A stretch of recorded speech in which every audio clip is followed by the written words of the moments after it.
Kejaksaan Negeri Sinjai menetapkan Ketua KSP Mega Karisma sebagai tersangka dugaan korupsi penyimpangan dan dana lembaga pengelolaan dana bergulir koperasi dan KUMKM Kementerian Koperasi senilai 3 miliar lebih. Usai ditetapkan sebagai tersangka, R langsung menjalani proses penahanan di Lapas Kelas 1 Makassar. Usai diperiksa selama beberapa jam di Kejaksaan Tinggi Sulawesi Selatan, Kejari Sinjai akhirnya menetapkan Ketua Koperasi Simpan Pinjam Mega Karisma berinisial R sebagai tersangka. Tersangka R diduga melakukan tindak korupsi penyimpanan dana lembaga pengelolaan dana bergulir koperasi dan KUMKM Kementerian Koperasi.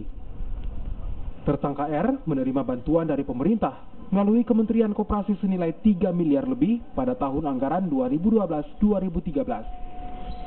Namun, bantuan tersebut tidak disalurkan sepenuhnya ke nasabah, melainkan dipakai untuk kepentingan pribadi. Hari ini kami langsung akan mengajukan permohonan penangguhan penahanan dijamin oleh istrinya, karena selama penyidikan berlangsung selama setahun, klien kami selalu kooperatif, selalu datang, sehingga kita punya hak untuk melakukan penangguhan. Usai ditetapkan sebagai tersangka, R lalu dibawa ke Lapas Kelas 1 Makassar untuk menjalani penahanan. Sementara itu, terkait penahanan kliennya, kuasa hukum tersangka langsung mengajukan permohonan penangguhan penahanan yang dijamin oleh istrinya.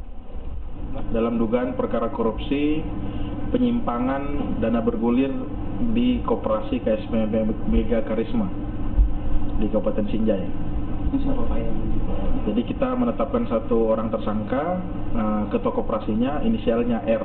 Sebelumnya tanggal 17 Januari kita juga sudah menetapkan satu orang tersangka, pengurus inisialnya SR.